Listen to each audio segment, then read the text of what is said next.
When my hands stretch out towards the sky, you never let me run dry. When I dive into the depths of you, my heart is made anew. Jesus in you. When my hands stretch out towards the sky, you never let me run dry. When I dive into the depths of you, my heart is made anew. Jesus in you. Your love is a flood, and I'm caught in the current of your living waters. It's your love, it's your love. Your presence is a flood, and I'm caught in the wonder. You have taken me over, you have won my heart, yeah.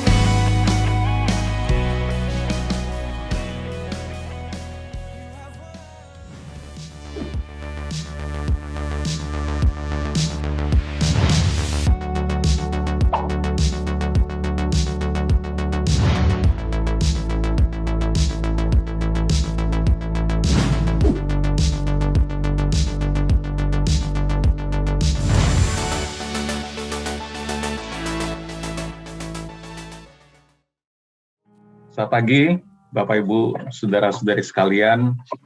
Apa kabar hari ini? Baik, Pak Jim. Baik, Pak Jim. Better than good ya. Better than good.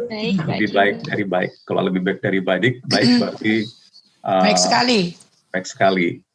Baik Bapak Ibu, saya akan mempersiapkan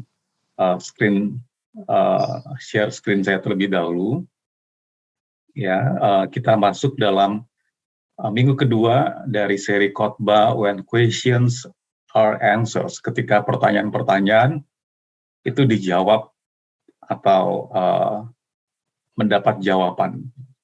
Sambil saya persiapkan slide-nya, saya yakin Bapak Ibu Saudara-saudara sekalian, meskipun pandemi ini, tadi seperti yang didoakan, meskipun pandemi ini masih berlangsung, dan kita mendengar kabar-kabar duka cita, tetapi satu hal yang pasti saya yakin, firman Tuhan tadi, ya dan amin, bahwa kita akan melihat kebaikan Tuhan, ya, pemeliharaan Tuhan, penyediaan Tuhan di tengah-tengah situasi yang masih berlangsung seperti saat ini. Baik, sudah muncul ya di screen Bapak Ibu Saudara sekalian. Minggu kedua dari seri khotbah When Questions Are Answers. Hari ini pertanyaannya yang kita bahas, maukah engkau sembuh? Ya, di dalam minggu yang lalu pertanyaannya adalah mengapa engkau tidak percaya? Ya, sekarang pertanyaannya mengapa atau maukah engkau sembuh? Nah, tujuan seri khotbah When Questions Are Answers ini adalah, ini tujuan yang kita ingin capai, tujuan objektifnya, kayak kuliah ya, khotbahnya kayak kuliah, kayak pengajaran katanya ya. Ini yang kita mau capai, kita akan memiliki pemahaman dan penghargaan yang lebih dalam tentang pribadi dan karya Tuhan Yesus Kristus yang menghasilkan iman yang lebih besar dan kebergantungan kepadanya. Nah, ide besarnya, big picture atau big idea dari khotbah ini adalah bahwa Tuhan Yesus adalah penyembuh, ya, dan Dia ingin menyembuhkan orang sakit. Dia ingin menyembuhkan Bapak Ibu Saudara-saudari yang mungkin terpapar sakit pada hari ini. Nah, berapa banyak jadi ide besarnya adalah Yesus adalah penyembuh dan ingin menyembuhkan setiap orang yang sakit. Bapak Ibu Saudara sekalian, saya mau bertanya, ya, pertanyaan yang ada di screen Bapak Ibu Saudara sekalian, berapa banyak dari saudara-saudari di sini yang berolahraga secara teratur? Ya, sebelum saya sakit, nggak pernah olahraga. olahraganya paling saya anggap olahraga itu kalau saya berkeringat melakukan pekerjaan rumah tangga, bersih-bersih, ngepel dan sebagainya, itu memang keringatan ya. Tetapi berbeda ya, bekerja dan olahraga itu berbeda. Nah, setelah sakit, dokter menyarankan untuk berjemur dan olahraga ringan. Nah, mulai teratur saya lakukan. Tetapi terlepas dari pandemi atau tidak pandemi, sakit atau tidak sakit, berapa banyak dari saudara-saudari di sini yang berolahraga secara teratur? Dan berapa banyak dari saudara-saudari di sini yang memperhatikan dengan cermat apa yang kita makan? Ya, biasanya ketika sudah sakit, baru kita memperhatikan asupan atau makanan yang kita makan. Karena tidak semua makanan itu menyehatkan. Memang makanan bisa mengenyangkan, tetapi apakah menyehatkan apa yang kita makan itu masalah lain lagi. Jadi ini adalah pertanyaan yang saya ingin ajukan sebagai pembukaan ya khotbah ini. Kesehatan adalah kekayaan, dan kesehatan adalah salah satu aset yang paling berharga yang dapat dimiliki oleh seseorang. Nah, sementara kita menghargai kesehatan,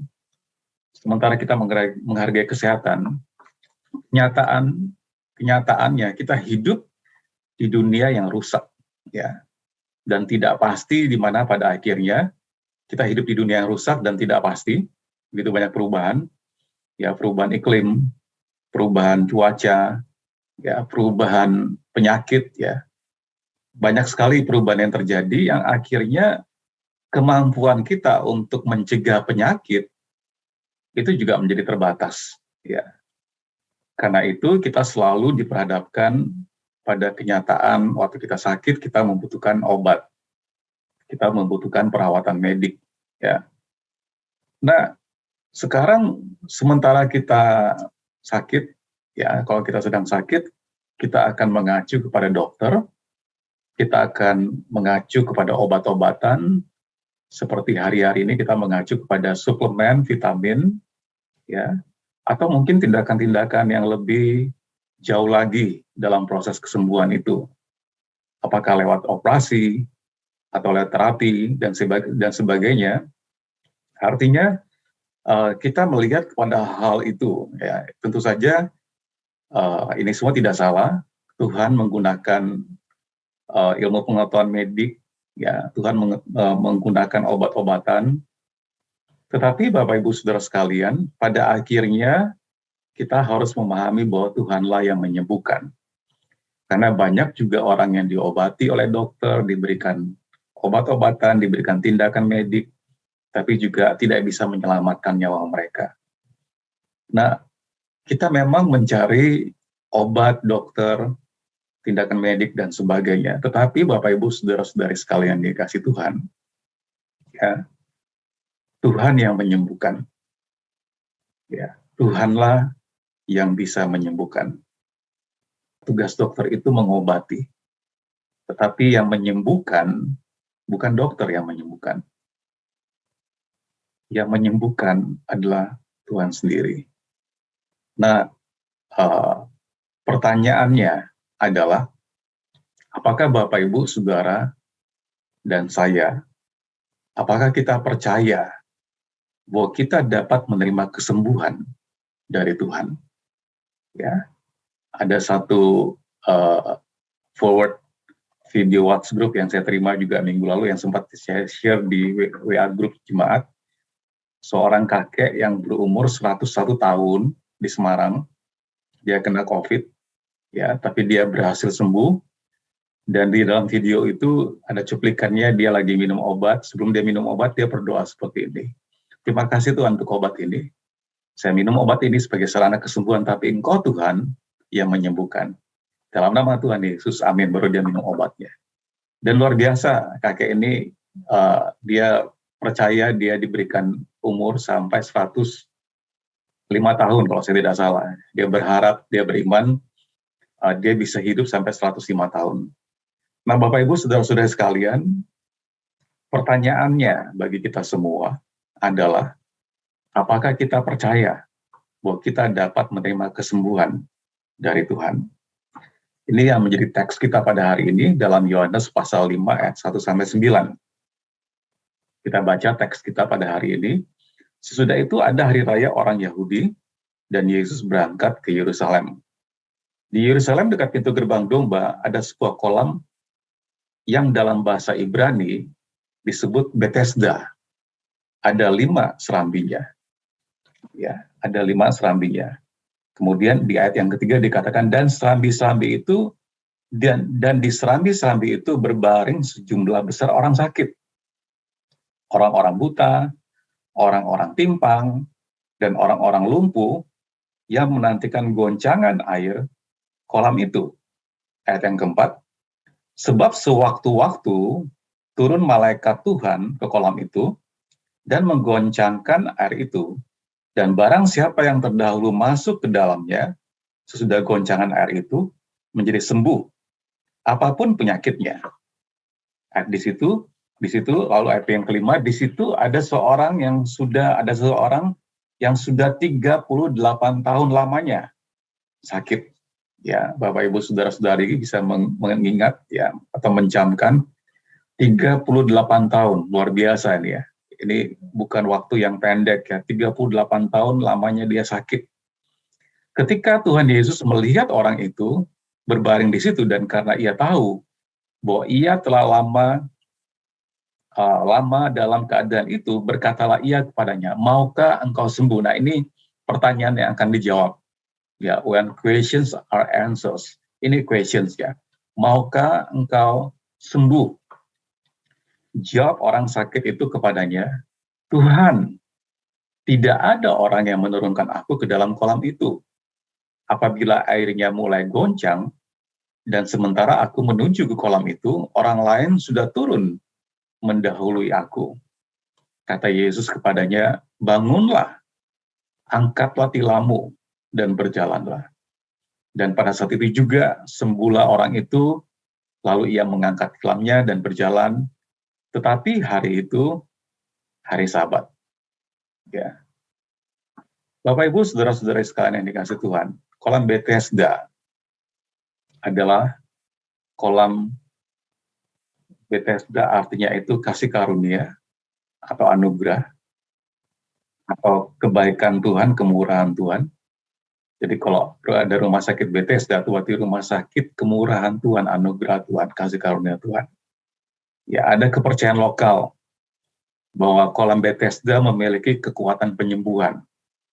Bahwa sering kali seorang malaikat akan mengaduk air, akan turun ke kolam itu dan airnya bergoncang.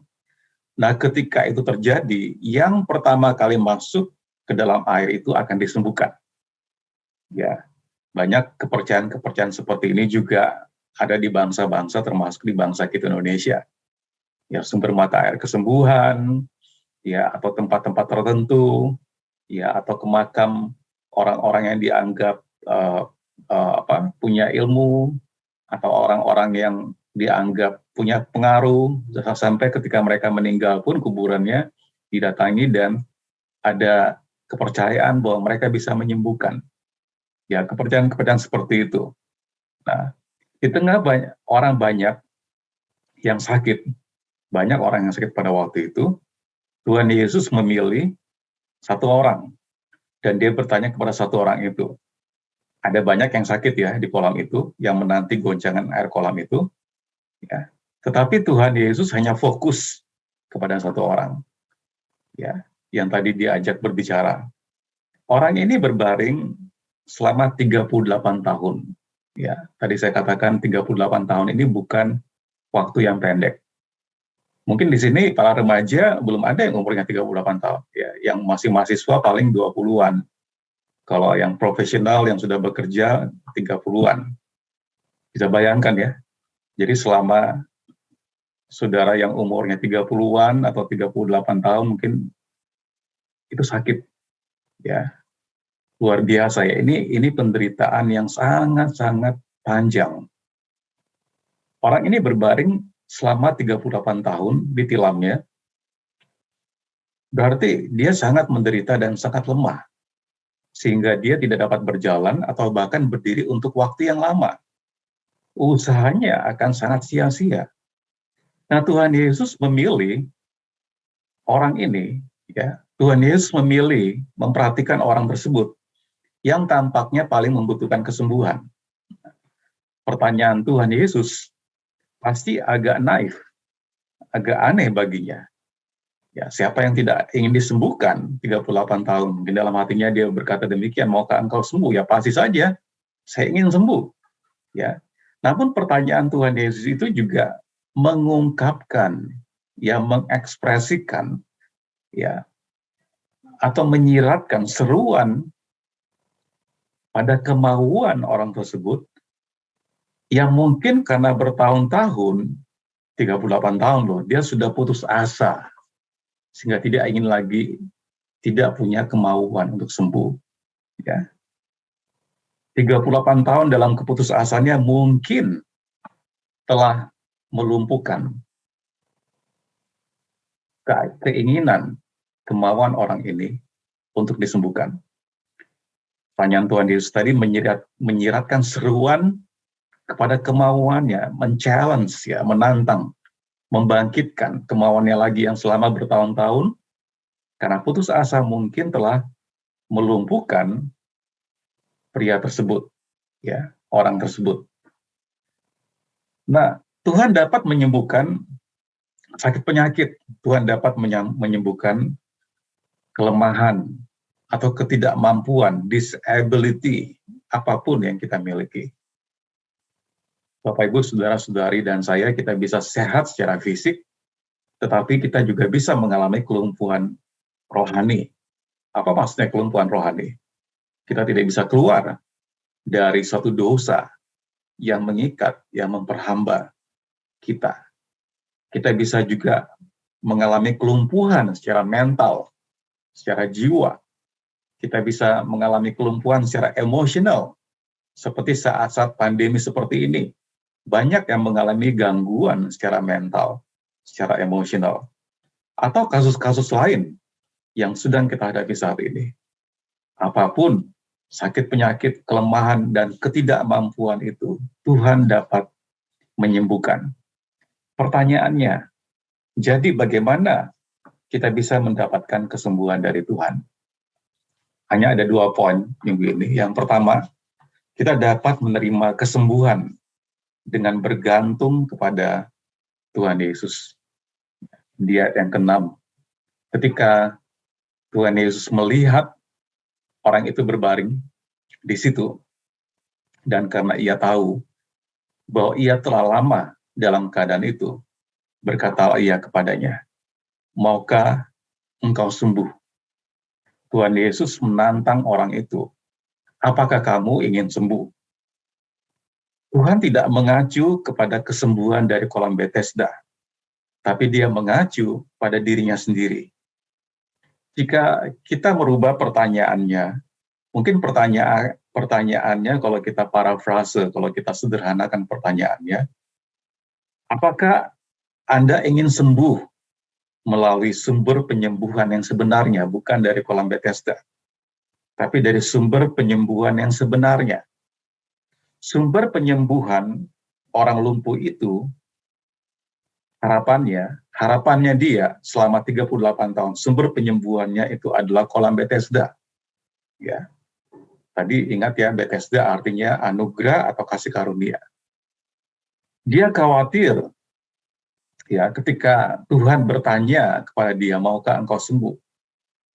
Sementara dia begitu khawatir tentang kesembuhannya karena dia berharap kepada kolam Bethesda, dia tidak menyadari bahwa dia sedang berdiri di hadapan yang empunya kasih karunia, yang memberikan kasih karunia, yang memberikan anugerah. Dia sedang berdiri di hadapan pemberi dan sumber kasih karunia dan rahmat itu sendiri.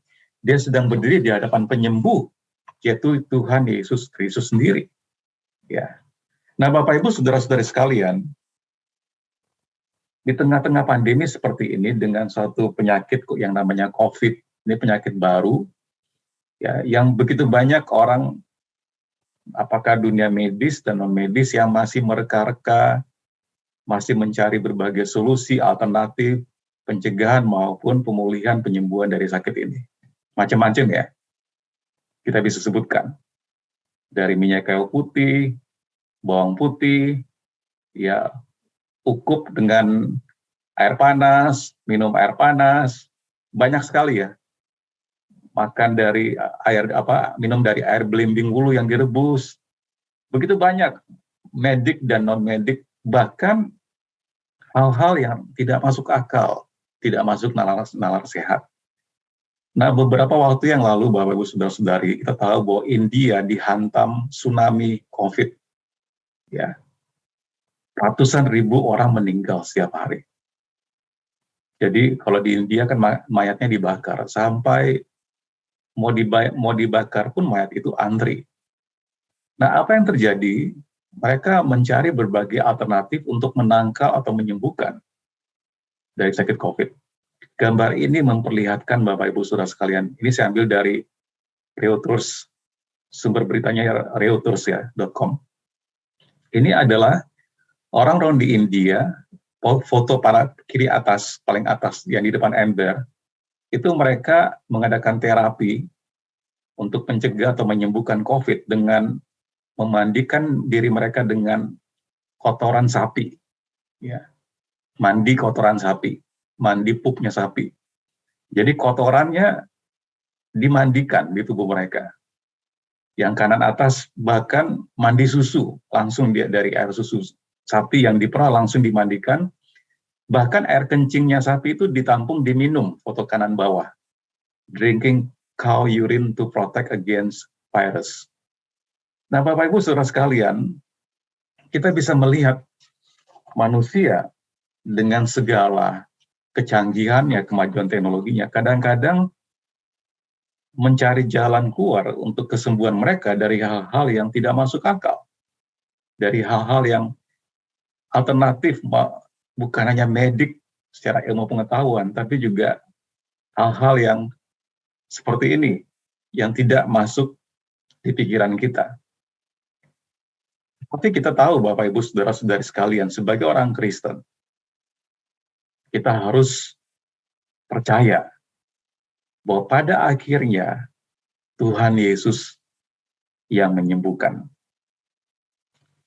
Jadi apapun penyakit yang Anda derita, yang Bapak Ibu Saudara-saudari sedang derita, apakah secara fisik, apakah secara mental, tadi saya katakan kita bisa sembuh, kita tidak sakit secara fisik, tapi secara mental kita sakit, kita mengalami gangguan emosional, ya, kita gangguan jiwa, gangguan mental. Saat pandemi ini begitu banyak orang yang mengalami gangguan mental. Apapun yang kita sedang hadapi pada hari ini, Tuhan Yesus sanggup menyembuhkan Bapak, Ibu, Saudara-saudari, dan saya. Dia adalah penyembuh utama kita. Jadi poin pertama, bagaimana kita bisa mendapat kesembuhan? Kita dapat menerima kesembuhan dengan bergantung kepada Tuhan Yesus, karena dialah sumber kesembuhan itu sendiri.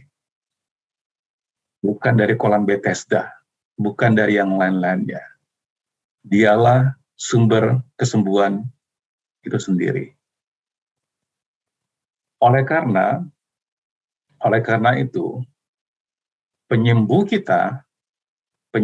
kita tidak hanya bergantung kepada iman kita saja, tetapi pada akhirnya kepada siapa Tuhan, siapa Dia yang bisa menyembuhkan kita. Ya. Jadi kalau orang berbicara, tergantung kepada siapa yang berbicara. Ya. Kalau orang berbicara sudah selesai, siapa yang mengatakan sudah selesai? Kalau orang yang mengatakan memang punya otoritas untuk menyembuhkan, maka dia bisa menyembuhkan. Ya. Tapi kalau orang lain yang tidak punya kuasa untuk menyembuhkan mengatakan sudah sembuh atau sudah selesai atau sudah pulih, ya siapa dia? Maksud saya, siapa yang mengatakan perkataan itu? Apakah dia punya kapasitas, dia punya kemampuan, dia punya otoritas untuk mengatakan apa yang dia katakan? Ya. Saya memberikan analogi untuk memahami apa yang saya maksudkan, Bapak Ibu, saudara-saudari sekalian. Ya. Seorang tua, pasangan orang tua, ketika hendak bepergian, titip pesan kepada anaknya, kamu bereskan tempat tidurmu, bereskan kamarmu. Ya. Kemudian ketika orang tuanya pulang, orang tuanya tanya kepada anaknya, kamarmu udah dibereskan? Sudah selesai, sudah beres, sudah rapi. Kemudian orang tuanya cek kamarnya, ternyata dibereskannya asal-asal saja. Selimutnya nggak dilipat baik-baik, spraynya nggak dikencangkan, nggak ditarik, bantalnya masih sembarangan, nggak teratur. Orang tuanya bilang, ini belum selesai, ini masih berantakan, belum rapi. Nah, maksud saya Bapak Ibu, siapa yang mengatakan sesuatu? Kalau tadi anaknya bilang, sudah selesai. Tapi ketika papanya, mamanya cek, ternyata belum selesai. Nah, lalu orang tuanya bilang, coba diselesaikan yang rapi. Terus dirapikan lagi, spraynya ditarik, dikencangkan, selimutnya diatur dengan baik, dilipat dengan baik, bantalnya disusun lagi, semuanya dibersihkan. Nah, ketika sudah selesai, orang tuanya bilang, nah sekarang baru sudah selesai. Jadi mengerti ya Bapak Ibu Saudara sekalian yang saya maksudkan? Siapa mengatakan hal tertentu, dia punya kapasitas nggak dan punya otoritas nggak untuk betul-betul mengatakan sudah selesai atau belum selesai. Kalau anaknya mengatakan sudah selesai, belum selesai ternyata. Tapi kalau orang tuanya mengatakan sudah selesai, selesai sungguhan. Nah demikian juga yang saya maksudkan dengan Tuhan Yesus. Kalau Tuhan berkata engkau sembuh, engkau bisa sembuh, Tuhan Yesus punya otoritas. Karena dia Tuhan. Dia disebut dengan Jehovah Rapha. God is our healer, Tuhan penyembuh kita. Dia adalah Tuhan. Dia bangkit dari kematian. Dia punya kuasa, dia punya kemampuan, dia punya otoritas untuk mengatakan sesuatu. Dan itu adalah ya, dan benar, dan amin. Kalau Tuhan berkata, kamu sudah sembuh, kamu sembuh, kita akan sembuh. Jadi ini yang saya maksudkan. Kita bisa bergantung kepada Tuhan yang memberikan kesembuhan. Poin yang pertama. Poin yang kedua, kita dapat menerima kesembuhan dengan mempercayai firman-Nya. Dalam Yohanes pasal 5 ayat 8, tadi kita sudah baca ya, kata Yesus kepada orang lumpuh ini yang sudah 38 tahun, kepadanya, kata Tuhan Yesus kepadanya, bangunlah, angkatlah tilammu, dan berjalanlah. Ya. Ini 3 kata yang luar biasa Bapak Ibu, saudara sekalian. Bangun, angkat tilammu, dan berjalanlah. Bangun, ya, tidak hanya secara fisik, tapi bangun dari, atau bangkit, atau bangun dari keadaan putus asa dan putus harapan, 38 tahun. Karena dia lumpuh, dia tidak bisa berjalan, mungkin begitu dia mau bergerak, orang lain udah duluan masuk ke kolam tersebut. Ya. Tuhan bilang, bangkit dari keadaan keputusasaanmu, bangkit dari keputus harapanmu, keputusasaanmu, keputus harapanmu, keputus arang, ya, putus asa, putus arang, tidak punya pengharapan lagi, bangkit dari keadaan itu. Yang kedua, Tuhan bilang, angkatlah tilammu, ya. Luar biasa ya, Tuhan nggak mengatakan kepada orang ini sembuh ya. Tuhan nggak mengatakan, kau sembuh ya. Tapi Tuhan berkata, bangun. Bangkit dari keadaan keputusasaanmu. Angkatlah tilammu. Ya. Tilam ini bisa dianalogikan alasan-alasan. Selama 38 tahun, dia mengalaskan tidurnya dengan tilamnya. Tapi Bapak Ibu Saudara sekalian, tilam itu juga kita bisa analogikan alasan. Ya. Ketika Tuhan bertanya, maukah engkau sembuh? Dia nggak menjawab, saya mau sembuh Tuhan. Dia menjawab, Tuhan tidak ada yang tolong aku. Ketika air mulai bergerak, bergolak, orang udah duluan. Nah Tuhan bilang, angkat alasan-alasanmu. Angkat setiap excuses. Ya, alasan-alasan yang bisa diberikan. Bapak Ibu Saudara-saudara sekalian, kalau kita mau bangkit dari keterpurukan kita harus bangkit dari keputusasaan kita. Kita harus mengangkat alasan-alasan yang kita bisa buat. Ya. Kita bisa buat berbagai alasan kan. Kita paling pintar manusia, kita semua paling pintar buat alasan. Kenapa terlambat? Oh, jalannya macet. Ya, kalau jalannya macet, bangun lebih pagi. Kenapa terlambat? Oh, saya belum ini, saya belum, dan seterusnya. Kita paling pintar bikin alasan. Kenapa? Kamu mau sembuh nggak? Tuhan, nggak ada yang tolong aku, Tuhan. Nah, Tuhan bilang, angkat tilammu, angkat alasan-alasanmu, dan berjalanlah. Berjalan, mulailah melangkah maju. Ya, dalam kehidupan ini dengan tantangannya. Kalau Bapak Ibu Saudara sudah berjalan, kakinya kiri kanan kan, betul ya? Kita melangkah kaki kiri, lalu melangkah kaki kiri lagi, kaki kanan lagi, dan seterusnya. Berjalanlah dalam kehidupan ini. Waktu kita berjalan, Bapak Ibu Saudara sekalian, dalam kehidupan ini, tidak semuanya baik. Ada hal yang tidak baik, betul ya? Betul nggak? Saya memberikan analogi seperti ini. Kita bernafas. Kita ambil nafas, dan kita keluarkan nafas kita. Nah, inilah kehidupan, berjalan. Kita bernafas mendatangkan kehidupan. Kita berjalan dalam kehidupan ini. Kaki kiri, mungkin melambangkan kita mengambil nafas. Kaki kanan, mungkin melambangkan kita mengeluarkan nafas. Kalau kaki kiri melambangkan kita mengalami hal-hal yang baik, kaki kanannya, atau bisa dibalik ya, kaki kirinya atau kaki kanannya, hal-hal yang tidak baik. Kehidupan ini, menurut Rick Warren, ketika diwawancara, Rick Warren ini seorang penulis buku Purpose Driven Life, yang sampai 50 juta kopi ditranslasi ke 80 negara bahasa di dunia ini, dan dia menjadi miliuner. Ya, di satu sisi dia begitu diberkati secara keuangan karena bukunya bestseller. Ya, dia yang mendoakan salah satu presiden Amerika ketika dilantik jadi presiden, kalau saya tidak salah Presiden Obama, dia yang berdoa.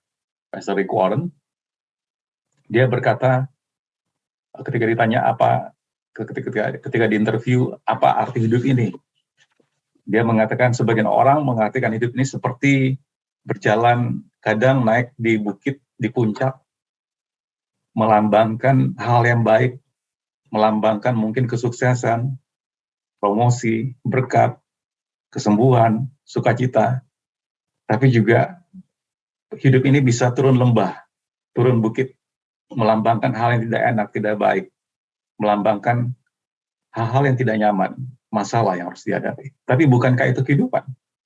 Ya. Lalu dia memberikan analogi bagi saya, kehidupan seperti rel kereta api, dia mengatakan rel kereta api.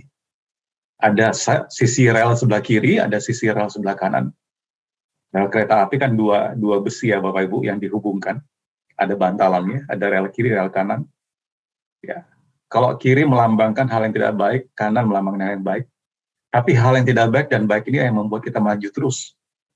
Ya. Ketika Tuhan bilang berjalanlah, kita maju ke depan. Kita melangkah kiri, kita melangkah ke kanan, kita melihat hal yang baik, kita melihat hal yang tidak baik. Rick Warren ketika dia menjadi miliuner, karena bukunya bestseller. Ya. Pada saat yang sama, istrinya kena kanker. Bapak Ibu saudara sekalian, dalam hidup ini, kita memang berharap hal-hal yang baik saja. Tapi pada kenyataannya, tidak selalu hal yang baik yang kita alami. Ada hal yang tidak baik, yang tidak mengenakan. Tadi saya memberikan analogi. Kalau kita bernafas, kalau Bapak Ibu, Saudara ambil nafas, bisa nggak kita hidup? Tarik nafas terus gitu loh, nggak keluarin. Nggak bisa ya, mendatangkan kehidupan juga. Ya, kita tarik nafas, ada nafas yang dikeluarkan. Demikian juga kita hembuskan nafas, nggak hembus terus kan, kita juga harus menarik nafas. Maksud saya, dalam hidup ini seperti itu. Seperti rel kereta api, hal yang baik, tidak baik. Ketika Tuhan berkata kepada orang lumpuh ini, bangun dari keputusasaanmu, 38 tahun, dia udah nggak punya harapan, nggak punya semangat. Bangun dari ketidaksemangatan, bangun dari putus asa. Angkat alasan-alasanmu dan berjalanlah. Ya. Kira-kira seperti itu ya Bapak Ibu Saudara sekalian. Tuhan berkata, berfirman kepada orang lumpuh ini. Ya. Kita tidak hanya mempercayai identitas Tuhan Yesus sebagai penyembuh, tapi kita juga mempercayai firman-Nya bahwa Dia mau menyembuhkan kita, Bapak Ibu saudara-saudara sekalian, dan Dia mampu menyembuhkan kita seperti yang dikatakan oleh firman-Nya, seperti yang dijelaskan di Alkitab. Kita perlu memahami bahwa Tuhan Yesus kadang-kadang memerintahkan hal-hal yang mustahil, yang tidak masuk akal. Dalam ayat yang kita baca tadi, Dia berkata, bangunlah. Bapak Ibu, kalau kita membayangkan keadaan orang ini, dia 38 tahun, dia tidak bisa menggunakan kakinya dan tidak bisa berdiri. Waktu Tuhan bilang bangun, ini kan kontradiksi sekali dengan keadaannya. Mungkin dia berkata, saya tidak bisa bangun Tuhan, karena saya sudah tidak bisa berjalan 38 tahun. Bapak Ibu saudara-saudari sekalian, menarik ya, setiap hal yang detail di Alkitab itu mengandung makna. Ada seorang hamba Tuhan yang berkhotbah, dia mengatakan 38 tahun. Kenapa 38 tahun?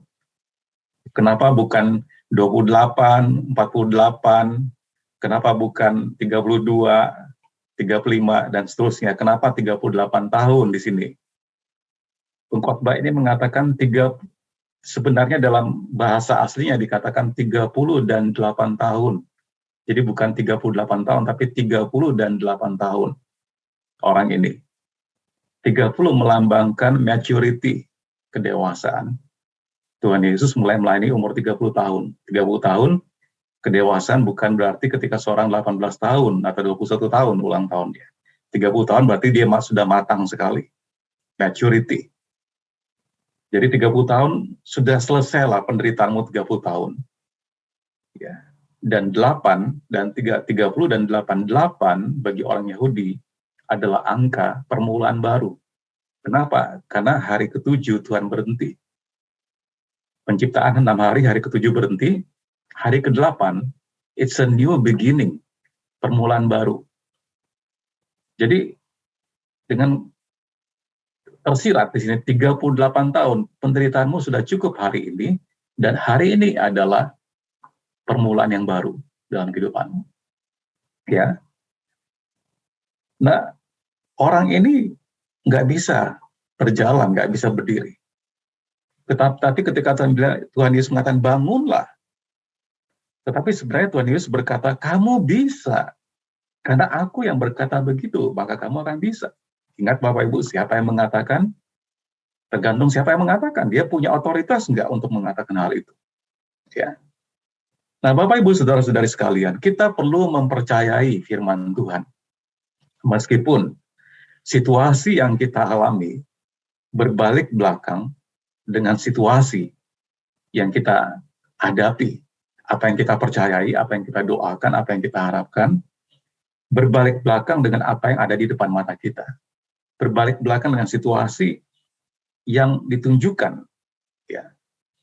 Hanya karena kita belum sembuh atau karena kita sakit selama beberapa tahun atau kita punya masalah tadi ya, apakah masalah dalam kesehatan, keuangan, hubungan, mental, itu bukan berarti bahwa firman Tuhan tidak relevan dengan kehidupan kita saat ini. Karena pada akhirnya kebenaran firman Tuhan yang mengatakan Tuhan Yesus dapat menyembuhkan kita, memberikan kita harapan, ya, bahwa suatu hari kita akan menjadi utuh, kita akan menjadi sempurna, kita akan menjadi sembuh apapun keadaan kita. Tuhan Yesus memiliki kuasa untuk menyembuhkan kita, tidak hanya melalui praktek manusia, tetapi bahkan secara ajaib. Banyak orang disembuhkan di dalam Alkitab karena mereka percaya akan firman kesembuhan yang diucapkan kepada mereka. Karena orang cacat itu bertindak menurut apa yang Yesus katakan, dia disembuhkan. Dalam Alkitab, dalam Markus pasal 35, pria lumpuh sebelah tangannya disembuhkan. Tuhan berkata, ulurkanlah tanganmu. Dia mengulurkan tangannya dan tangannya benar-benar pulih. Dalam Matius pasal 8 ayat 2-3, Tuhan menyembuhkan seorang penyakit kusta. Seorang penderita kusta datang dan berlutut di hadapannya dan berkata, Tuhan, jika engkau berkenan, engkau dapat membuat saya bersih, membuat saya tahir. Tuhan Yesus mengulurkan tangannya dan menyentuh orang itu, dan Tuhan berkata, saya mau, saya bersedia. Terus Tuhan berkata, jadilah tahir. Ia segera sembuh dari penyakit kustanya dan menjadi tahir. Dalam Matius 9 ayat 6-7 tadi yang kita sudah baru baca, seorang yang lumpuh. Di Matius 9 ayat 6-7. Bangunlah, ambillah tikarmu dan pulanglah. Dan pria itu bangun dan pulang. Jadi Bapak Ibu Saudara sekalian, ada kuasa dalam perkataan. Firman yang Tuhan katakan, yang diucapkan, atau doa-doa yang Bapak Ibu ucapkan dengan penuh iman, itu sangat besar kuasanya. Yang sakit, kita bisa berkata sembuh. Teman atau kerabat kita yang belum diselamatkan, kita bisa katakan, engkau akan diselamatkan. Mungkin dompet kita yang kosong, kita bisa berkata, terisilah dompetnya. Atau rekening yang tidak ada uangnya, terisilah rekeningnya. Ada kuasa dalam perkataan kita. Ya. Teman yang keras kepala, kita bisa berkata, diubahkan. Bukan keras kepala lagi, akan lembut hatinya. Bapak Ibu Saudara sekalian, ada kuasa dalam perkataan ini. Jadi saya mendorong kita semua menggunakan kuasa perkataan kita. Kenapa? Karena ada firman Tuhan yang mengatakan di dalam Matius 18 ayat 18, Aku berkata kepadamu, sesungguhnya apa yang kamu ikat di dunia ini akan terikat di sorga, dan apa yang kamu lepaskan di dunia ini akan terlepas di sorga. Ya. Dan aku pun berkata kepadamu, engkau adalah Petrus. Dan di atas batu karang ini, aku akan mendirikan jemaatku dan alam maut tidak akan menguasainya. Kepadamu akan kuberikan kunci kerajaan surga. Apa yang kau ikat di dunia ini akan terikat di surga, dan apa yang kau lepaskan di dunia ini akan terlepas di surga. Ya. Tetapi di bagian Matius 18, tadi Matius 16, ya, ini Matius 18 ayatnya juga sama. Dikatakan, Aku berkata kepadamu, sesungguhnya apa yang kamu ikat di dunia ini akan terikat di sorga, dan apa yang kamu lepaskan di dunia ini akan terlepas di sorga. Bapak Ibu Saudara-saudara sekalian, mari kita perhatikan teks aslinya. Ya. Kalau tadi Matius 16:18 itu berkata untuk Petrus, tetapi dalam Matius 18:18 ini bukan kepada Petrus. Ini dari bahasa aslinya, bahasa Yunani. Yang saya lingkari, di situ dikatakan to you. Nah, kalau kita perhatikan, himin ya, itu bahasa Grikanya, di situ keterangannya to you itu adalah D2P. D2P itu berarti datif itu kata benda. 2P itu maksudnya orang kedua jamak. Second person plural. 2 itu orang kedua, P itu plural. Ya, bukan singular, plural jamak. Jadi kepada kalian. Nah, itu diulangi lagi, you shall bind. You-nya di situ juga 2P, maksudnya orang kedua jamak, kalian. Itu diulangi lagi, you shall loose. Itu juga orang kedua jamak. Apa yang saya ingin sampaikan Bapak Ibu Saudara sekalian? Perkataan Tuhan Yesus tadi di Matius 16 memang kepada Petrus. Tapi dalam Matius 18 bukan kepada Petrus. Waktu Tuhan berkata, aku berkata kepadamu di sini bukan singular, bukan tunggal, tapi jamak. Aku berkata kepada kalian, seharusnya terjemahannya. Sesungguhnya apa yang kalian ikat di dunia ini akan terikat di surga, dan apa yang kalian lepaskan di dunia ini akan terlepas di surga. Jadi saya mendorong Bapak Ibu Saudara sekalian, kita memperkatakan, kita melawan situasi yang ada di depan kita yang bertentangan dengan firman Tuhan. Kita bisa berkata sembuh dalam nama Tuhan Yesus. Kita bisa berkata pulih dalam nama Tuhan Yesus. Waktu jiwa kita bergolak gelisah, damai jiwaku. Kita bisa mengatakan hal di depan mata kita yang bertentangan dengan firman Tuhan menjadi selaras dengan firman Tuhan. Nah, pertanyaan yang sekarang adalah, apakah kita percaya bahwa Tuhan Yesus mau dan mampu menyembuhkan kita? Sekarang masalahnya bukan kemampuan dan kemauan Tuhan Yesus. Tadi kita sudah belajar, Tuhan mau menyembuhkan yang sakit. Tuhan mau menyembuhkan Bapak, Ibu, Saudara, dan saya. Dan dia bukan hanya mau, tapi dia juga mampu. Dia Tuhan. Dia penyembuh. Dia sumber kasih karunia itu. Dia sumber anugerah itu. Dia bisa. Dia mampu melakukannya. Sekarang bukan masalahnya di Tuhan Yesus. Karena dia mau dan mampu. Pertanyaannya di kita, Bapak, Ibu, Saudara, dan saya. Apakah kita percaya bahwa Tuhan mampu mengeluarkan kita dari setiap situasi, keadaan, pergumulan kita yang kita hadapi pada hari ini. Atau kita kehilangan kepercayaan kita, harapan kita dalam situasi kita. Ya. Setelah menyembuhkan orang itu, orang lumpuh tadi, menarik untuk dicatat bahwa Tuhan Yesus memperingatkan dia untuk berhenti berbuat dosa. Dalam Yohanes pasal 5, 14-15. Jadi tadi yang disembuhkan di kolam Bethesda tadi itu, Tuhan cari lagi orangnya ketemu di Bait Allah. Kemudian Tuhan Yesus bertemu dengan dia dalam Bait Allah lalu berkata kepadanya, engkau telah sembuh. Jangan berbuat dosa lagi, supaya padamu jangan terjadi yang lebih buruk. Orang itu keluar, lalu menceritakan kepada orang-orang Yahudi bahwa Yesuslah yang telah menyembuhkan dia. Nah, ayat ini memberitahukan kita, Bapak Ibu, Saudara sekalian, bahwa sangat mungkin orang bisa sembuh, tapi belum tentu mengenal Tuhan Yesus yang menyembuhkannya. Itulah sebabnya penyembuhan ajaib, tanda-tanda mujizat, kesembuhan, tanda mujizat itu adalah tanda untuk mengarahkan orang datang kepada Tuhan Yesus. Karena kesembuhan bukanlah tujuan akhir Tuhan Yesus. Itu sebabnya Bapak Ibu Saudara-saudara sekalian, penting bagi kita untuk melayani orang sebelum kita berdoa untuk dia disembuhkan. Kita berdoa agar mereka menerima Yesus sebagai Tuhan dan Juru Selamat.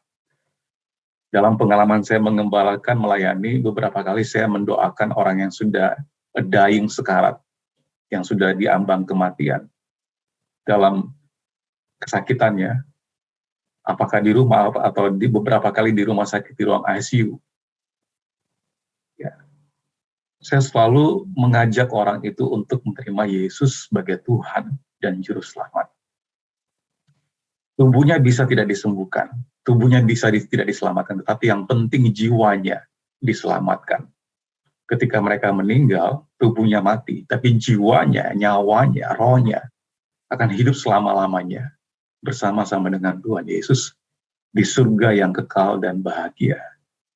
Yang paling penting tujuan akhirnya, kalau Tuhan tidak sembuhkan, yang penting adalah mengenal Yesus Kristus sebagai Tuhan dan Juru Selamat. Pada akhirnya, Tuhan Yesus datang bukan hanya untuk membawa kesembuhan saja, tetapi juga untuk memberikan kebebasan dari dosa. Ya. Tujuan Tuhan Yesus di sini bukan hanya untuk menyembuhkan semua orang. Tuhan Yesus datang untuk membebaskan manusia dari dosa mereka. Dan Tuhan Yesus sudah melakukannya di kayu salib, di mana kita hanya dapat menemukan kesembuhan, di mana kita tidak hanya dapat menemukan kesembuhan, tapi tujuan yang paling utama adalah pengampunan atas dosa-dosa kita.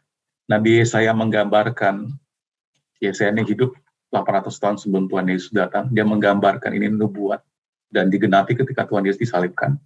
Yesaya menggambarkan dia tertikam, tetapi dia tertikam oleh karena pemberontakan kita. Dia diremukan oleh karena kejahatan kita. Ganjaran yang mendatangkan keselamatan bagi kita ditimpakan kepadanya. Dan oleh bilur-bilurnya, kita menjadi sembuh. Ada pertukaran ilahi yang terjadi di kayu salib. Dosa kita diselesaikan, kutuk diselesaikan, penyakit kita diselesaikan, dan kegelapan dan maut diselesaikan. Pertanyaannya, Bapak Ibu, saudara-saudari sekalian yang dikasihi Tuhan, apakah Anda ingin sembuh? Tidak berbicara fisik ya, secara emosional, secara mental, secara apa saja yang menjadi pergumulan Bapak Ibu saudara-saudari sekalian. Apakah Anda ingin sembuh? Dan kalau hari ini Tuhan Yesus bisa berbicara, dia berkata, sembuhlah engkau. Sembuh dari kesehatanmu, sembuh dari gangguan mentalmu, sembuh dari kelemahanmu, sembuh dari penyakitmu, sembuh dari apapun pergumulan yang Bapak, Ibu, saudara-saudari alami pada hari ini. Ini yang menjadi doa saya bagi kita semua pada pagi hari ini. Apapun pergumulan masalah yang Bapak Ibu Saudara-saudari hadapi pada hari ini, kita harus yakin dan percaya bahwa Yesus Tuhan yang bisa menolong kita, yang bisa menyembuhkan kita. Apakah itu kesehatan kita, gangguan mental kita, gangguan emosional kita, apakah itu masalah keuangan kita, masalah kelemahan kita. Tuhan Yesus sanggup menyembuhkan kita semuanya. Mari kita berdoa. Tuhan, nama berdoa untuk seluruh jemaat-Mu pada minggu hari ini. Biar mata kami tertuju hanya kepada Engkau, Tuhan. Tuhan dan Juru Selamat kami yang sanggup memulihkan kami. Tuhan yang sanggup menyembuhkan kami. Tuhan yang sanggup mengeluarkan kami dari setiap situasi pergumulan yang kami hadapi dalam minggu-minggu ini, atau dalam masa-masa pandemi ini. Biar kami tidak putus harapan, kami tidak putus asa, kami tidak patah arang, tapi kami bangkit. Sama seperti Engkau berkata kepada orang lumpuh itu, bangkit dan angkat alasan-alasan-Mu. Angkat excuses, pembelaan diri kami Tuhan, alasan-alasan yang kami bisa buat. Dan kami berjalan maju dalam kehidupan ini. Kami bisa melihat hal yang baik dan tidak baik, tetapi kami tahu kami melangkah maju. Karena anugerah-Mu dalam kehidupan kami. Karena kekuatan yang Kau berikan kepada kami. Karena kami berdoa untuk setiap jemaat-Mu, berkati setiap jemaat-Mu di dalam nama Tuhan Yesus Kristus. Yang percaya mengatakan amin. Tuhan berkati. It's your love.